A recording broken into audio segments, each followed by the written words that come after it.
नमस्कार, आपके साथ में हूं रुमाना अलवी और आप सभी दर्शकों का अपने मनपसंद अन्नदाता कार्यक्रम में स्वागत करती हूं। प्रदेश के अधिकांश किसान भाई खेती के साथ साथ पशुपालन का भी काम करते हैं। जैसा कि आजकल मौसम बदल रहा है और ऐसे में दुधारू पशुओं की उचित देखरेख करना बहुत ही जरूरी होता है, अन्यथा ये पशु कमजोर हो जाते हैं और कई प्रकार के रोगों की चपेट में आ जाते हैं, जिससे उनके दूध उत्पादन में भी कमी आने लगती है। तो किसान भाइयों, आपके पशुओं में किसी प्रकार की ऐसी समस्या नहीं आए और आपको अधिक से अधिक दूध उत्पादन मिलता रहे, इसके लिए आप किस प्रकार से करें दुधारू पशुओं की देखभाल और उचित प्रबंधन, इस बारे में उचित सुझाव दे रहे हैं पशु विशेषज्ञ डॉक्टर सत्येंद्र पाल सिंह।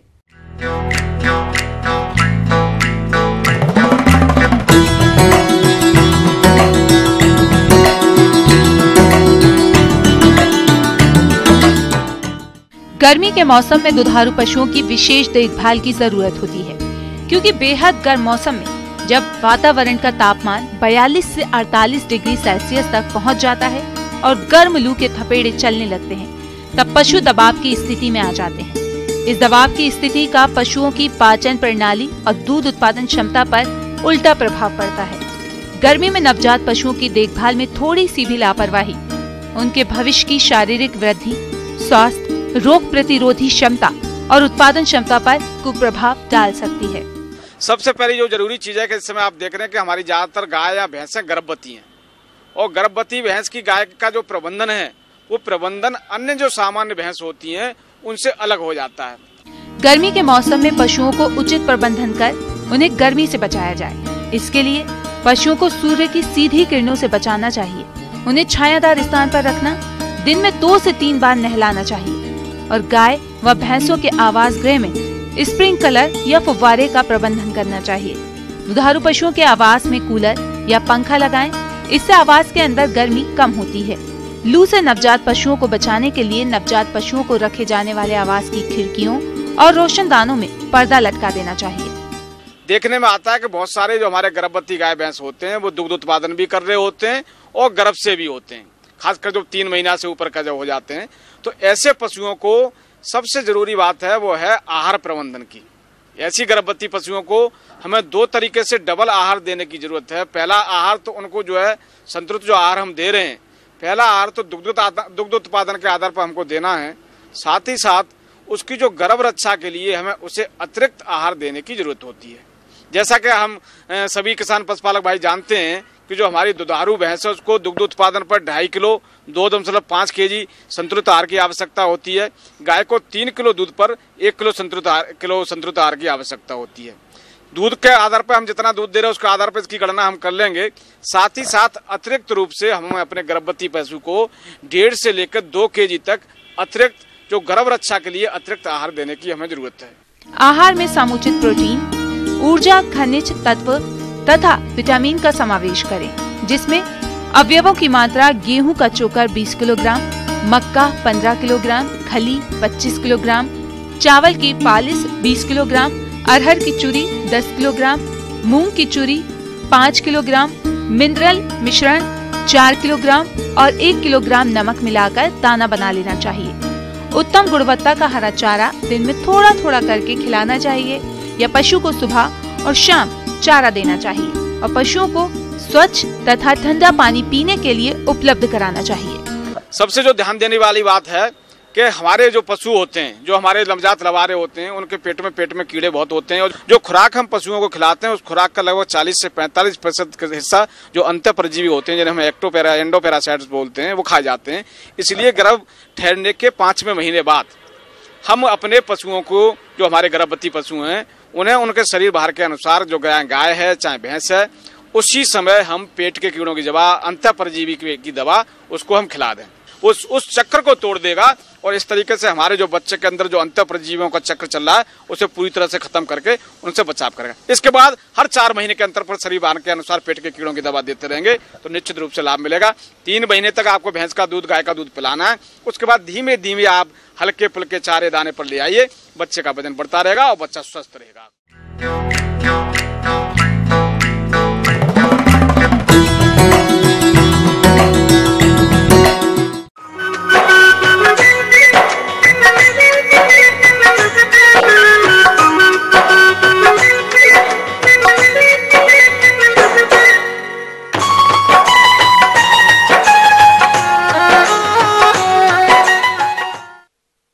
लगातार फसलों में हो रहे अंधाधुंध रासायनिक उर्वरकों के प्रयोग से हमारे खेतों की मिट्टी खराब हो रही है, जिसके कारण एक तरफ तो फसलों के उत्पादन में कमी आ रही है, वहीं दूसरी तरफ खेती में लागत भी बढ़ रही है।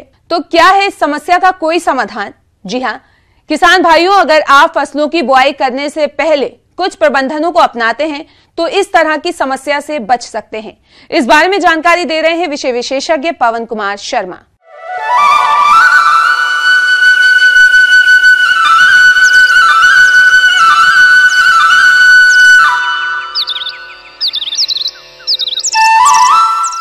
सूक्ष्म जीवों की कृषि में बहुत ही ज़्यादा महत्व है, क्योंकि आज जब हम अखबारों में ये पढ़ते हैं कि कहा जाता है कि हमारी मिट्टी मर चुकी है, तो इसका सीधा सीधा ये अर्थ है कि हमारी मिट्टी में सूक्ष्म जीव है ही नहीं। मेरा जो सभी किसान भाइयों से अनुरोध है कि अगर आपने अपनी आमदनी को बढ़ाना है तो इससे सबसे पहला जो कदम होगा, हमें मिट्टी की सेहत में सुधार करना होगा, और इसके लिए आपने यूरिया का अंधाधुंध प्रयोग नहीं करना है, यानी कि जो संस्तुति है उसी के आधार पर करना है। आज किसान फसलों से अधिक उत्पादन लेने के लिए अंधाधुंध रासायनिक उर्वरकों का प्रयोग करते हैं, जिससे भूमि की उपजाऊ क्षमता कम होती जा रही है। ऐसे में किसानों को चाहिए कि आप जैव उर्वरकों का उपयोग करें। तो हमारा जो ब्यूरो है सूक्ष्म जीवों के द्वारा कुछ इसमें जो जैव उर्वरक बनाए हैं, बायो फर्टिलाइजर्स बनाए हैं, इसमें जैसे कि एक हमारा जो बायो फर्टिलाइजर जो हमने बनाया है ये जिंक के लिए जस्ता है, क्योंकि भारतीय मृदाओं में जिंक की कमी है, और ये बीज उपचार के लिए है, बीज उपचार के लिए ये है। और इसमें 1 एकड़ के लिए, जैसे धान का 1 एकड़ के लिए 4 या 5 किलो बीज आता है, तो उसको उपचारित करने के लिए काफ़ी है, क्योंकि इसमें एक बैक्टीरिया है और बैक्टीरिया जिंक को घोल देता है और पौधों को जिंक मिलना शुरू कर देती है। इसी तरह से जैसे कि अभी सरकार कह रही है कि हम 2022 तक किसानों की आमदनी को दोगुना करेंगे, तो दोगुना करने के लिए हमें खेती पर जो खर्चा आ रहा है उसको कम करना पड़ेगा। और हमारा जो किसान है वो 3 खादों के ऊपर बहुत खर्च करता है, जैसे यूरिया हो गया, सिंगल सुपर फॉस्फेट हो गया, म्यूरेट ऑफ पोटाश हो गया। तो इन खादों को धीरे धीरे हम कम कर सकते हैं अगर हम इसमें एक जैव उर्वरक है, इसमें 3 तरह के बैक्टीरिया हैं, एक नाइट्रोजन के लिए, एक फास्फोरस के लिए, एक पोटाश के लिए, और 1 एकड़ के लिए ये काफ़ी है बीज उपचार करने के लिए। मैं इससे फ़ायदा ये होगा कि एक तो आपका जो है खाद के ऊपर जो खर्च कम हो जाएगा, और दूसरा धीरे धीरे आपके खेत की मिट्टी की सेहत सुधरेगी। और ये जो जैव उर्वरक है ये बहुत प्रभावी है, आप इनसे जो बीज उपचार करें और धीरे धीरे आप पाएंगे कि आपकी जो मिट्टी की जो सेहत है वो सुधरेगी और आपकी पैदावार भी बढ़ेगी, आमदनी भी बढ़ेगी, और इस तरह से आपकी जो खेती करने पर जो खर्च आता है वो भी कम होगा।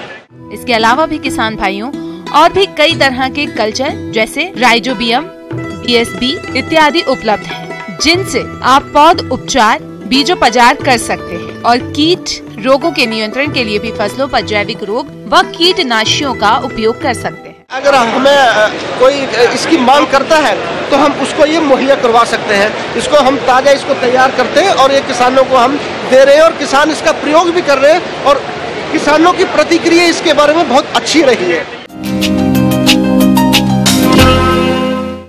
फलों में केला एक बहुत ही महत्वपूर्ण फसल है, जिसकी खेती प्रदेश के दक्षिणी भाग में बहुत से किसान भाई करते हैं।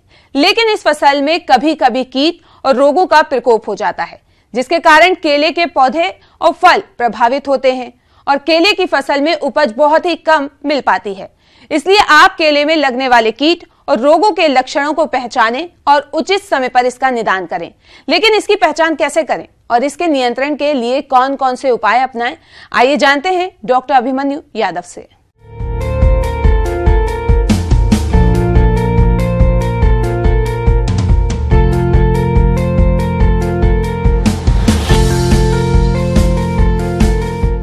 जैसा कि आप जानते हैं, केला एक महत्वपूर्ण फसल है और हमारे देश के लिए, साथ ही किसानों के लिए एक महत्वपूर्ण आर्थिक महत्व वाली फसल है। हमारे उत्तरी भारत में, विशेष तौर से हमारे देश में बहुतायत से इसकी फसल की जाती है और प्रति इकाई क्षेत्र में ये अधिकतम आमदनी का जरिया भी है। परंतु समय समय पर तमाम तरह के रोग और कीट लगते हैं और इनका यदि हम समय से प्रबंधन करें तो और अधिक अच्छा फ़ायदा उठाया जा सकता है। जहाँ तक है इसमें कीट की, तो कीट में से केले का घुन या बीबिल कहते हैं। बागवान भाइयों, केला की फसल को क्षति पहुंचाने वाले हानिकारक कीटों में से एक है बीबिल। ये कीट केले के पौधे को किस तरह क्षति पहुंचाता है तथा आप इससे अपनी फसल को किस तरह से बचाएंगे, आइए इस बारे में जान लेते हैं। यह कीट आभासी तने के निचले स्थिति में जमीन के पास तने अथवा प्रकंद में छेद बनाकर होल करता है और बाद में इसकी सूंडी प्रकंद में सुरंग बनाकर प्यूपा में बदल जाती है और यह प्यूपा वयस्क कीट के रूप में निकलता है जो रात में प्रकंद को खाता है और इस तरीके से ये पौधों को नष्ट कर देता है, जिससे हमारे बाग का बाग पूरा खेत खराब हो जाता है। इसके नुकसान से बचने के लिए कुछ उपचार के लिए सावधानियां हैं और सुरक्षात्मक उपाय हैं। जैसा कि हमको जब बाग लगा रहे हों उस समय स्वस्थ कंद या स्वस्थ पुत्ती लेकर के ही लगाना चाहिए। इसके अतिरिक्त पौधे लगाते समय मिथाइल पाराथियान 30 से 60 ग्राम प्रति पौधे के हिसाब से गड्ढे में मिलाना चाहिए। साथ ही खेत से पुरानी सड़ी या रोगी पौधों की पत्तियां या सूखी पत्तियां ये बाहर करते रहना चाहिए, साफ करते रहना चाहिए।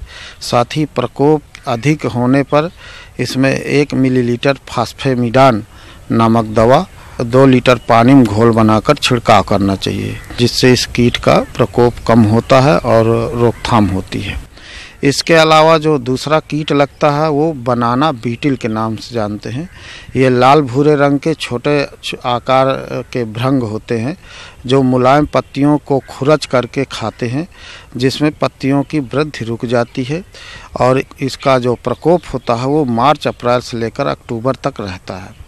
इसके शिशु जो ग्रप्स होते हैं वो भूमिगत जड़ों के पास निकलते हैं तथा पौधों की जो पत्तियां होती हैं उनको खुरच करके खाते हैं तथा नष्ट कर देते हैं।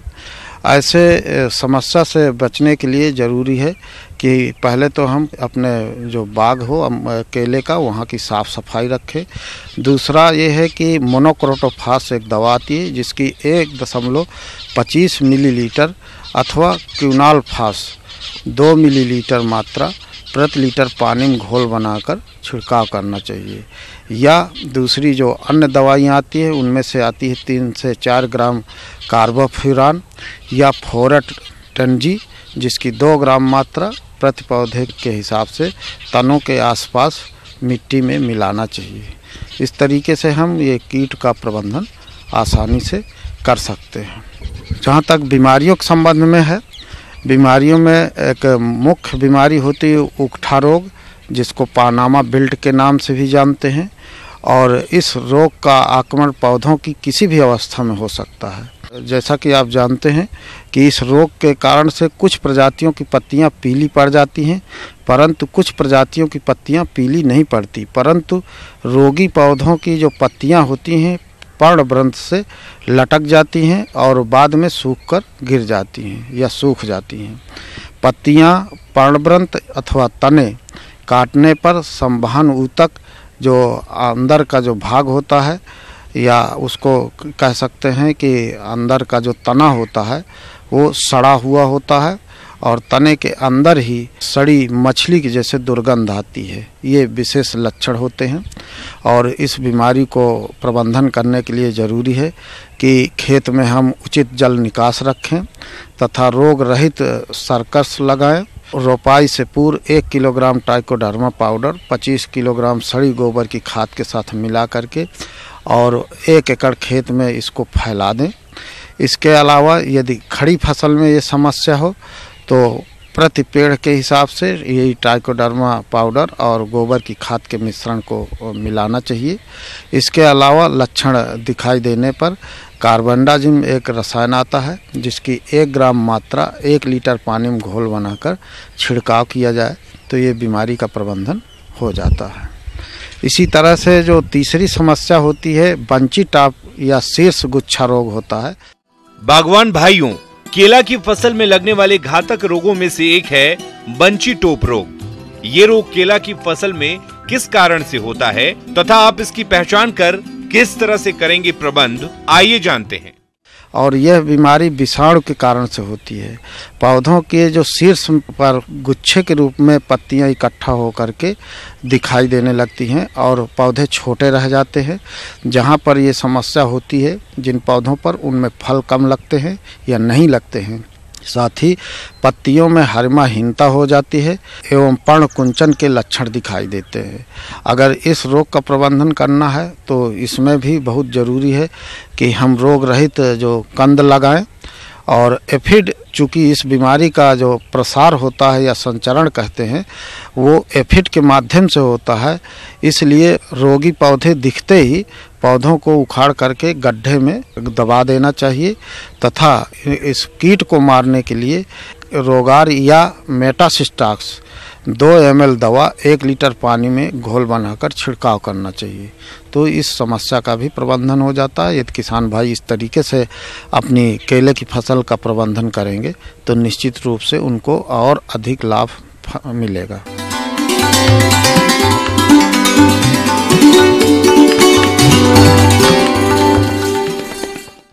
अन्नदाता निशुल्क फोन संपर्क सेवा के माध्यम से आपके द्वारा पूछे गए प्रश्नों में से 1 या 2 महत्वपूर्ण प्रश्न हम अपने कार्यक्रम में शामिल करते हैं। इसी के तहत आज का चयनित प्रश्न और उसका जवाब इस प्रकार है। निःशुल्क अन्नदाता हेल्पलाइन में आज हमने जिस प्रश्न को शामिल किया है उसे पूछा है गांव बसाई, जिला झुंझुनू के शिवचरण वर्मा ने। आपने ड्रिप और मल्च के बारे में जानकारी चाहिए है तो इसके लिए देखिए कार्यक्रम का यह अंश।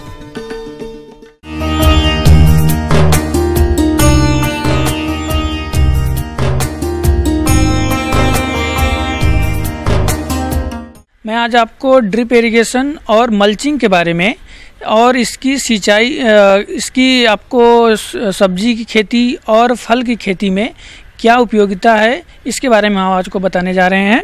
जिसमें कि आपको मेन पाइपलाइन, सब मेन पाइपलाइन, लैटरल पाइपलाइंस के अलावा 2-3 तरह के फिल्टर्स होते हैं, सैंड फिल्टर्स, जिसके हम पानी को साफ़ करते हैं। साफ़ करके तब उसके बाद हम पानी को, उस स्वच्छ पानी को, किए हुए पानी को हम ड्रिपर्स के माध्यम से पौधों की जड़ों तक पहुंचाते हैं। बूंद बूंद या ड्रिप सिंचाई प्रणाली, यह एक ऐसी सिंचाई पद्धति है जिसमें पौधों की आवश्यकता अनुसार पानी बूंद बूंद करके पौधों के पास दिया जाता है। इस विधि से सिंचाई करने पर पानी की 50 से 70% तक की बचत के साथ ही मजदूरी की भी बचत होती है। न्यायोचित जल प्रबंध से भूमि में वायु एवं जल का सही अनुपात होने से पौधे स्वस्थ रहते हैं। बूंद बूंद विधि रेतीली और खारी जमीन पर खारे पानी के लिए भी अनुकूल है। और साथ ही साथ इसकी एक और उपयोगिता है कि हम इस सिंचाई जल के साथ ही हम जो अभी हम न्यूट्रिएंट्स अथवा खाद जो या सार जो भी आप देना चाहते हैं उसको भी हम सिंचाई जल के साथ ही हम उसमें दे देते हैं, जिसके लिए हम वेंचुरी इंजेक्टर का उपयोग करते हैं। और इससे हमें फ़ायदा ये होते हैं कि हमें अलग से खाद देने की ज़रूरत नहीं पड़ती है। पूरे खेत में एक समान भाव से खाद का वितरण होता है, लेबर की बचत होती है। और सबसे महत्वपूर्ण जो बात है वो कि इसमें हमें करीब 30 से 40% कम खाद की आवश्यकता पड़ती है। और ड्रिप इरिगेशन के माध्यम से हम करीब लगभग 60 से 70% कम जल में, कम पानी में ही हम अपनी फसल को उगा सकते हैं। इसमें हम सब्जी में जितनी भी सब्जी की खेती है, चाहे वो बैगन है, शिमला मिर्च है, टमाटर है, फूल गोभी है, जो भी सब्जी है, हर सब्जी में हम ड्रिप इरिगेशन और फर्टिगेशन सिस्टम का उपयोग कर सकते हैं। जो भी फल वृक्ष हैं, जैसे आम है, गुआवा है या केला है, ये सारे फल के बागानों में भी ड्रिप सिंचाई पद्धति बहुत ही उपयोगी साबित हो रही है। अगर इसके अलावा एक और जो पद्धति है प्लास्टिक मल्चिंग का जो सिस्टम है। प्लास्टिक मल्चिंग क्या है? खेत में लगे पौधों की जमीन को चारों तरफ से प्लास्टिक फिल्म के द्वारा सही तरीके से ढकने की प्रणाली को प्लास्टिक मल्चिंग कहते हैं। यह फिल्म कई प्रकार और कई रंगों में आती है। सब्जियों की फसल में इसका प्रयोग कैसे करें? जिस खेत में सब्जी वाली फसल लगानी है उसे पहले अच्छे से जुताई कर ले, फिर उसमें गोबर की खाद और मिट्टी परीक्षण करवा के उचित मात्रा में खाद दे। फिर खेत में उठी हुई क्यारी बना ले और फिर उनके ऊपर ड्रिप सिंचाई की पाइपलाइन को बिछा ले। फिर 25 से 30 माइक्रोन प्लास्टिक मल्च फिल्म जो कि सब्जियों के लिए बेहतर रहती है उसे उचित तरीके से बिछा दें। फिर फिल्म के दोनों किनारों को मिट्टी की परत से दबा दिया जाता है। इसे आप ट्रैक्टर चालित यंत्र से भी दबा सकते हैं। फिर उस फिल्म पर गोलाई में पाइप से पौधों की दूरी तय करके छिद्र कर लें। किए हुए छेदों में बीज या नर्सरी में तैयार पौधों का रोपण कर लें। प्लास्टिक मल्चिंग की लागत कम ज्यादा हो सकती है क्योंकि ये खेत में क्यारी बनाने के ऊपर निर्भर करता है, जिसमें कि हम पौधे के जड़ों के पास में नीचे में हम प्लास्टिक की मल्चिंग बिछा देते हैं, जिससे कि हम जो सब्जी की खेती में एक प्रॉब्लम जो आती है वीड मैनेजमेंट का, जो खरपतवार नियंत्रण का होता है, वो उससे हम पूरी तरह से निजात पा सकते हैं, खरपतवार को नियंत्रित कर सकते हैं। और हम अपनी सिंचाई जल को भी, जो जल की मात्रा जो वाष्पन में उड़ जाती है, जो नुकसान होता है सिंचाई जल का, उसको भी हम रोक सकते हैं। इसमें हम मिट्टी की उर्वरा शक्ति को भी बनाए रख सकते हैं। ह्यूमिक एसिड को इसमें बढ़ा हुआ पाया जाता है। ये ड्रिप इरिगेशन और प्लास्टिक मल्चिंग की पद्धति को अपना रहे हैं, वो इसकी उपयोगिता को अच्छी तरह समझते होंगे। लेकिन जो किसान भाई लोग इसकी उपयोगिता को अभी तक नहीं समझे हैं, वो इसको लगा सकते हैं। ड्रिप इरिगेशन की अगर हम लागत की बात करें तो 1 एकड़ में 1 एकड़ सब्जी की खेती के लिए ड्रिप इरिगेशन का लागत जो है वो करीब 55 से 58-57 हज़ार रुपये के आसपास पड़ती है। प्रधानमंत्री कृषि सिंचाई योजना के अंतर्गत भारत सरकार और राज्य सरकार दोनों मिलकर के इसके लिए आपको 55% का अनुदान का इसमें लक्ष्य रखा गया है, आपको मिलता है। और उसी तरह से प्लास्टिक मल्चिंग की भी जो कीमत है वो भी करीब आपको 20 से 25 हज़ार रुपये के आसपास पड़ती है एक एकड़ के लिए सब्जी की खेती के लिए। और फल की खेती के लिए जो ड्रिप इरिगेशन का लागत है वो आपको करीब 22 से 25-26 हज़ार के आसपास पड़ती है। और इसमें भी आपको जो अनुदान है वो प्रधानमंत्री कृषि सिंचाई योजना के अंतर्गत ही आपको करीब 55% इसका इसमें अनुदान मिलता है, अनुदान मिलता है। तो और इसके बारे में अगर आप और विस्तृत जानकारी के चाहते हैं, एग्रीकल्चर इंजीनियरिंग विभाग में प्रिसीजन फार्मिंग डेवलपमेंट सेंटर में आप आकर के आप ड्रिप इरिगेशन सिस्टम के बारे में पूरी जानकारी ले सकते हैं, प्लास्टिक मल्चिंग के बारे में पूरी जानकारी ले सकते हैं और इसकी उपयोगिता को भलीभांति समझ सकते हैं।